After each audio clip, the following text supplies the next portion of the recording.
Puji nama Tuhan, Shalom, salam jumpa kembali bersama dengan saya, Pendeta Dede Dula dalam Renungan 10 Menit. Apa kabarnya saudara di hari ini? Harapan saya, semua saudara yang ada di luar sana tentunya dalam keadaan sehat dan dalam keadaan yang diberkati oleh Tuhan. Dalam Renungan 10 Menit di hari ini saya ingin menyampaikan sebuah tema yakni aman di tengah badai. Saudaraku, ketika kita mendengar kata aman, mungkin dalam benak kita adalah sebuah keadaan tanpa masalah. Sebuah keadaan tanpa pergumulan. Aman itu bukan berarti tanpa masalah. Jangan pernah saudara membayangkan hidup dalam dunia ini, saudara akan memiliki keadaan tanpa sebuah masalah. Alkitab mengatakan satu-satunya tempat yang tidak punya masalah itu cuma surga. Kalau saya bertanya kepada saudara hari ini siapa yang ingin ke surga, maka tentu saja semua kita ingin. Dan saya yakin saudara berebut untuk mengangkat tangan sambil berkata saya mau ke surga. Tapi ketika saya bertanya siapa yang mau sekarang ke surga, ya, saya yakin saudara pasti akan menurunkan tangan saudara. Ya, semua orang ingin ke surga tetapi belum sekarang. Jadi kalau kita masih tinggal di dalam dunia, masih ingin di dalam dunia, maka engkau perlu mempersiapkan hatimu untuk menghadapi yang namanya gejolak. Karena tidak ada satu tempat di muka bumi ini yang tidak punya masalah. Semua tempat di muka bumi ini dimanapun itu berada pasti ada masalah. Bahkan di Taman Eden sekalipun ketika Tuhan menciptakan manusia pertama, saudara ingatkan Adam dan Hawa, justru kan mereka jatuh ke dalam dosa di tempat itu. Taman Eden itu artinya taman yang dibangun oleh tangan Tuhan atau taman yang dipagari oleh tangan Tuhan. Meskipun taman itu dibangun oleh tangan Tuhan, dipagari oleh tangan Tuhan, ya, iblis bisa masuk loh. Dan kemudian Adam dan Hawa jatuh ke dalam dosa. Saya mengatakan ini bukan berarti mengecilkan apa yang sudah Tuhan buat, tidak. Tetapi saya mau tekankan kepada setiap saudara yang mendengarkan saya, dalam dunia ini tidak ada tempat yang aman. Jadi buang harapanmu yang selalu menginginkan tempat yang aman, tidak ada tantangan, tidak ada pergumulan. Karena selama kita masih hidup di muka bumi, kita akan diperhadapkan dengan pergumulan, masalah, dan tantangan. Jadi aman yang sejati itu artinya kita tetap merasa tenang meskipun kita dalam masalah. Nah, mungkin ini menjadi sebuah pernyataan yang aneh. Engkau mungkin berkata, pendeta, bagaimana mungkin seseorang bisa merasa aman dan tenang ketika orang tersebut dalam sebuah pergumulan? Bukankah masalah dan pergumulannya menjadi alasan kenapa dia kehilangan ketenangan? Ya. Saudara, dalam 1 Petrus pasal 1, pasal 3 ayat 4 mengatakan bahwa manusia itu memiliki roh yang diberikan oleh Tuhan.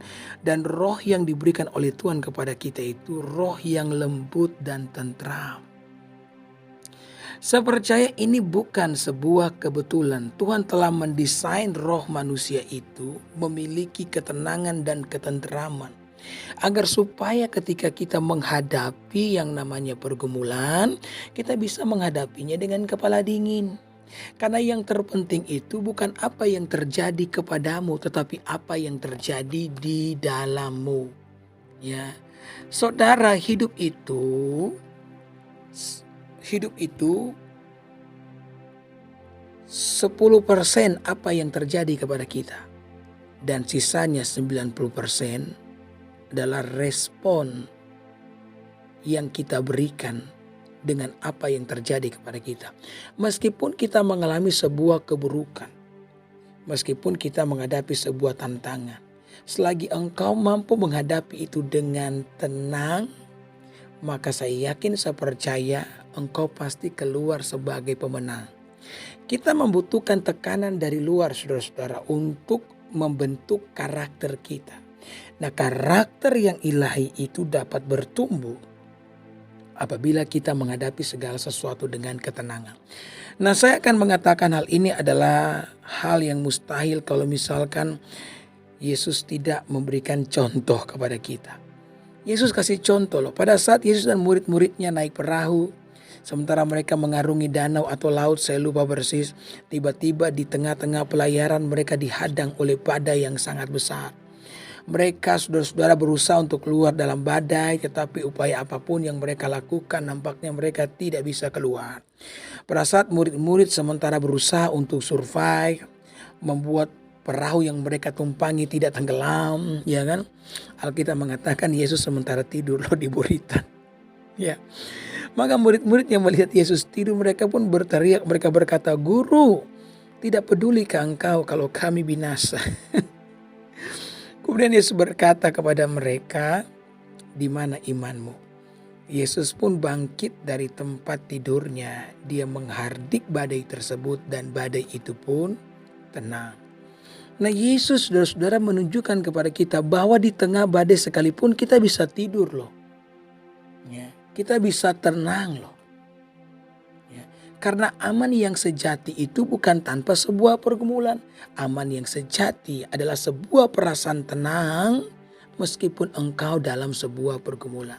Nah, Yesus mengatakan apa? Damai sejahtera yang kumiliki kuberikan kepadamu. Dan damai sejahtera yang kuberikan kepadamu tidak sama seperti damai sejahtera yang diberikan oleh dunia.